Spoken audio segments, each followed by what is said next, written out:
Buonasera a tutti, sono molto contenta di essere qui e parlare di questo tema che è un tema a me molto caro. Io sono una psicologa che lavora in azienda o con le aziende, più che in azienda, con le aziende da circa 7 anni e insomma ho percepito, ho sentito un po' anche la difficoltà di far capire la potenzialità e il valore aggiunto che la psicologia può dare in azienda.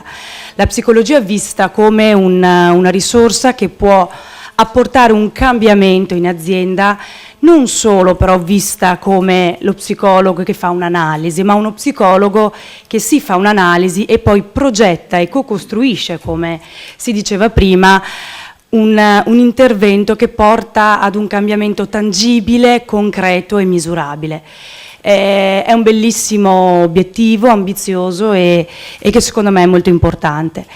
Quindi l'intervento che ho deciso per questa giornata, per questo convegno, è stato proprio quello di portare un caso concreto, un caso dove andiamo a vedere come la psicologia effettivamente possa essere un aiuto e un valore aggiunto per l'azienda. Il caso è un gruppo di lavoro. È un importante studio di commercialisti di Vicenza su cui sono stata chiamata ad operare. La richiesta è stata questa: abbiamo l'imprenditore, abbiamo il datore di lavoro che mi chiama e dice: dobbiamo fare un intervento perché il gruppo ha delle difficoltà. Il gruppo ha delle difficoltà nella comunicazione all'interno, ma soprattutto ha delle difficoltà nel comunicare con il cliente, nel comunicare all'esterno. È un gruppo di professionisti, è un gruppo di persone che lavorano da anni all'interno dello studio, è un gruppo di persone capaci, di una professionalità indiscussa, quindi non andiamo ad intaccare la loro professionalità, però è un gruppo che manca di qualcosa, cioè un gruppo che potenzialmente potrebbe dare di più, ma non è al massimo della sua efficienza. E a parere suo diceva: ma secondo me c'è proprio una difficoltà di comunicazione tra di loro, ma soprattutto di una comunicazione errata nel momento in cui si rivolgono al cliente. Quindi il suo intervento è stato: ma dottoressa, mi faccia una formazione a loro, una formazione frontale, una giornata con loro, 8 ore, dove andiamo ad affrontare la comunicazione con il cliente. Di fronte a questa domanda io potevo prendere il lavoro e dire: benissimo, facciamo un intervento di formazione, mi metto lì in aula. Noi psicologi sappiamo, no? Parlare di comunicazione è una delle nostre competenze e quindi trasferiamo a loro queste informazioni. Ma in realtà a mio parere sarebbe stato un intervento sterile, un intervento in cui andiamo a trasferire a livello frontale, così, ad una via unidirezionale, delle informazioni ad un gruppo di professionisti. Avevamo di fronte un gruppo performante, un gruppo che lavora, per ottenere cosa? Noi andiamo ad insegnare a loro a comunicare. Non mi sembrava, insomma, un intervento veramente che potesse portare valore. Ed è qui che c'è stata la mia proposta, nel momento in cui ho deciso di mettere in campo il nostro essere psicologi e quindi le nostre competenze, e ho proposto all'imprenditore di dire: bene, io faccio l'intervento, però faccio l'intervento sulla base di un'analisi. Prima non posso fare un intervento se sono ignorante, cioè se non capisco effettivamente quali possono essere gli obiettivi, le percezioni e l'analisi proprio delle persone con cui dovevo andare ad operare. E quindi ho strutturato una prima fase di analisi che aveva l'obiettivo quindi di andare a analizzare sì il gruppo, ma sulla base dei suoi componenti, quindi con l'occhio verso il gruppo, ma con l'occhio anche sull'individuo che va a comporre il gruppo. Quindi vado ad analizzare le dinamiche che costituiscono il gruppo stesso. Come l'ho fatto? L'ho fatto semplicemente con degli strumenti anche che non andassero ad intaccare troppo loro, perché poi li porti via dal tempo, li porti via dal lavoro. Quindi con un'ora che io ho dedicato a testa ai partecipanti di questo gruppo, sono riuscita a portare a casa tantissime informazioni. Quindi ho strutturato un'intervista dove andava ad individuare cosa. L'altra parte importante che a volte tanti si dimenticano, io avevo da un lato la percezione dell'imprenditore, però mi serviva anche la percezione delle persone, capire quali erano secondo loro le problematiche, capire come si sentivano in azienda, quali erano le dinamiche. Quindi attraverso un'intervista strutturata, insomma, che noi psicologi sappiamo in un certo senso anche mettere sul campo delle competenze che portano, no, le persone a tirare fuori, a portare sul campo quelle che sono le loro percezioni, e in aggiunta all'interno di questa ora di analisi, di colloquio, ho utilizzato anche un test che è uno strumento psicodiagnostico molto molto utile, dove andavamo ad individuare delle caratteristiche della persona, delle sue caratteristiche di personalità, delle sue caratteristiche di comportamento, sia in una fase, in un aspetto che caratterizza la persona, quindi stabile, ma andiamo anche a vedere la parte fasica, cioè in quel momento lì la persona che cosa sta vivendo e che caratteristiche mette in campo. Che è uno strumento che si chiama appunto, non l'ho scritto, comunque si chiama Lusher, che è uno strumento che ha una potenzialità altissima, perché prima di tutto è di facile somministrazione. La somministrazione sono 10-15 minuti.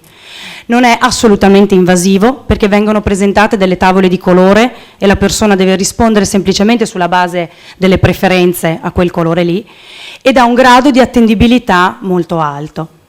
Attraverso questo strumento abbiamo raccolto, sono riuscita ad accogliere tutta una serie di informazioni che mi ha permesso di avere la fotografia della persona in maniera per niente invasiva, perché li ho tolti, tra virgolette, dalla loro operatività per un'oretta, però io avevo le loro percezioni, come loro si sentono, come si sentono inseriti all'interno del gruppo e del loro contesto, ma ero anche supportata da uno strumento psicodiagnostico che andava a farmi una fotografia della persona.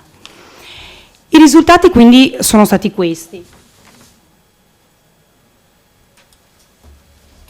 Che cosa andava ad individuare questo test? Andava ad individuare tantissimi aspetti che qui non è il momento, non vi sto ad elencare, però poi venivano raggruppati in queste quattro macro aree.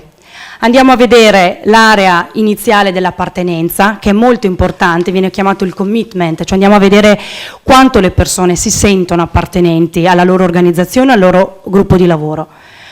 Andiamo a vedere l'area della perseveranza, della tenacia, l'area del riconoscimento nel proprio ruolo. Andiamo a vedere l'area viene chiamata dell'iniziativa e dell'intraprendenza, cioè è proprio la capacità di raggiungere l'obiettivo, la capacità di lavorare, il problem solving, quindi il livello di performance che ha questo gruppo. E poi andiamo a vedere l'ultima parte, che è molto importante, che è l'apertura al nuovo, cioè la tendenza al cambiamento. Perché molto spesso una delle difficoltà che si trovano è proprio questo, cioè promuovere il cambiamento nelle persone e anche nelle dinamiche, nelle organizzazioni in cui si lavora. I colori non sono a caso, nel senso che sono i 4 colori fondamentali e sono i colori che venivano proposti nelle tavole nel momento in cui andiamo a chiedere alla persona che abbiamo davanti di fare una scelta. Che cosa vediamo qui? Vediamo un gruppo che ha un buon senso di appartenenza, non siamo a un livello altissimo, però è un livello medio-alto. Però quello che poi è emerso e che poi ho avuto la conferma anche dopo è che è un gruppo che ha sì un senso di appartenenza, ma appartenenza alla struttura, appartenenza al nome, possiamo così dire, che lo studio ha. Sanno che alle loro spalle hanno una bella struttura che li sostiene, però non era l'appartenenza al gruppo di lavoro. Loro si identificavano come singoli individui, come singoli professionisti che lavoravano da anni all'interno dell'azienda, si identificavano con l'azienda ma non si identificavano nel gruppo in cui lavoravano. E infatti questo è un primo segno molto forte di inefficienza che dava quel gruppo, perché ragionavano come singoli, non la potenzialità che loro, pur con le loro professionalità anche diverse, ma potevano dare all'azienda. Poi abbiamo un gruppo in cui ha un'area della tenacia, della perseveranza. Il verde di solito è il colore che guarda proprio l'identificazione con il proprio ruolo, la sicurezza in se stessi, la consapevolezza, la percezione di quello che uno ha di sé, e in questo caso abbiamo un gruppo che aveva una forte attenzione al ruolo, infatti anzi siamo ad un livello un po' troppo alto in cui c'era troppa rigidità. Loro si identificavano dentro a un ruolo, ad un ruolo professionale, ma questo tendeva un po' a destrutturarli come persone e a identificarsi troppo sulla parte professionale. Abbiamo un gruppo comunque che è performante, perché vediamo la parte proprio dell'intraprendenza, dell'iniziativa, l'energia che loro mettevano nel lavoro, dell'orientamento al risultato, e quindi è alto, quindi è indiscusso questo. Abbiamo un gruppo professionale, abbiamo un gruppo che funziona. Però, e come vediamo nella parte finale, la parte dell'apertura, la predisposizione al cambiamento, alla progettualità, assolutamente è bassa. Quindi, dopo questa analisi io avevo benissimo, adesso ho la fotografia. Che cos'ho? Ho un gruppo, sì, dove bisogna lavorare, dove andiamo ad intervenire sulla base di questa analisi. Vado ad intervenire innanzitutto sulla creazione del gruppo e vado ad aumentare quel senso di appartenenza, aumentare il senso del noi. Vado a ridurre un po' la rigidità del ruolo, ok? Quindi persone che sono troppe inserite all'interno del loro ruolo professionale, e vado soprattutto a lavorare sulla progettualità di un gruppo che nel momento in cui si percepisce come un gruppo performante, si sente appartenente ad un gruppo che ha delle potenzialità, lì benissimo, adesso apriamoci al nuovo, al cambiamento, andiamo a lavorare. Adesso possiamo strutturare l'intervento, adesso ho la figura chiara, adesso ho tutte le caratteristiche, tutte le informazioni che mi permette di andare avanti. E quindi voi dite, bene, su questa fotografia cosa è stato fatto? È stato progettato un intervento che per me è stato veramente illuminante. Abbiamo costruito insieme ad un collega dello studio Bicego, abbiamo costruito un intervento prima di tutto outdoor. Cosa significa? Proprio perché questo gruppo era troppo legato al ruolo professionale che avevano e non andavano al di là della potenzialità che potevano avere, nel momento in cui noi li portiamo fuori e li portiamo in un contesto diverso da quello che è il lavoro, già facciamo tantissimo, già veramente facciamo, posso dire, anche i 3/4 dell'intervento. Loro quindi sono stati portati in un hotel ad Asiago, dove abbiamo lavorato con una modalità in parte indoor, quindi lavorando dentro in aula, e in parte outdoor, facendo proprio un'attività sul campo, in mezzo al bosco. Abbiamo creato un'attività di orienteering. Perché qual era l'obiettivo? L'obiettivo qui era proprio lavorare sui due livelli paralleli. Da una parte andiamo a lavorare sul gruppo, destrutturiamo i ruoli, perché l'outdoor ha questa forte potenzialità, perché io vedo la persona avulsa dal suo ruolo, lo vedo in un contesto altro, destrutturo il ruolo, perché abbiamo visto che in questo caso è solo penalizzante, e quindi quello era il nostro obiettivo, e vedo che cosa veramente mi può dare l'altra persona, che potenzialità può avere. Quindi lavoriamo sul gruppo, sulle dinamiche, costruiamo un senso del noi, aumentiamo quel senso di appartenenza come gruppo di lavoro, però dall'altra parte stiamo in un contesto lavorativo, dobbiamo fare anche un intervento che dopo porta ad un miglioramento della performance, ad un miglioramento oggettivo nell'ambiente di lavoro. Quindi lavoriamo sulla progettualità, lavoriamo su un nuovo loro modello di business, perché dobbiamo essere degli psicologi, dobbiamo fare degli interventi che dopo portino ad una concretezza e dei risultati. Sono persone che dopo sì, costruiamo bene il gruppo, ma dopo devono anche lavorare. L'imprenditore se no mi viene a dire sì, dottoressa è stata bravissima, adesso il gruppo è coeso, però a livello performante è rimasto quello. No, dobbiamo creare anche poi un gruppo che lavori molto bene a livello performante. Quindi la parte outdoor, come abbiamo detto, abbiamo fatto un orienteering in mezzo al bosco, tra l'altro anche nevicato in quel weekend, quindi abbiamo reso la cosa ancora più difficile. Loro si sono creati loro dei ruoli, insieme dovevano raggiungere l'obiettivo, quindi tutta la parte di dinamica gruppale.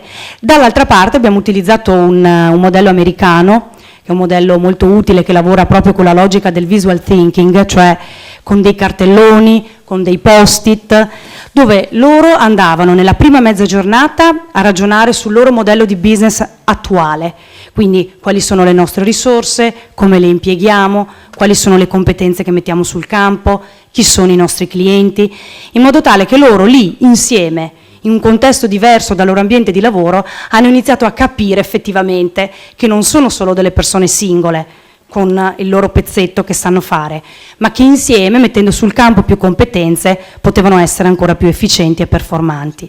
Quindi la prima parte lavoriamo sulla consapevolezza del modello di business che avete ad oggi. Nella seconda parte, nel pomeriggio, lavoriamo sulla progettualità, cioè lavoriamo su quello che come gruppo di lavoro ad oggi potete sviluppare, potete diventare. E quindi questi due interventi sono stati molto molto utili.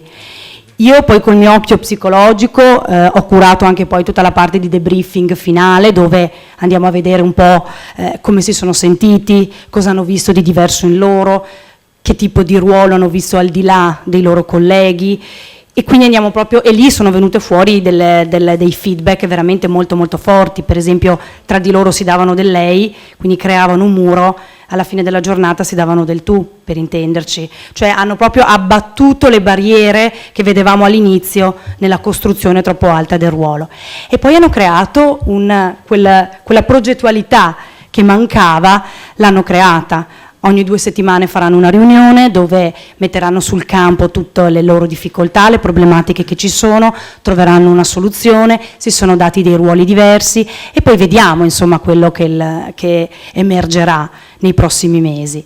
Però con questo tipo di intervento, al di là, vi ricordate all'inizio, dovevamo fare un intervento di formazione sulla comunicazione al cliente, non avrebbe portato a nulla, sarebbe stato molto sterile, perché le necessità, le problematiche, le esigenze erano diverse, erano queste. Quindi lavoriamo sul senso del gruppo, però con una progettualità. Grazie. Scusi dottoressa, solo una curiosità, quanti erano questi professionisti? Erano 4 persone, 4 professionisti. 4 persone, ok.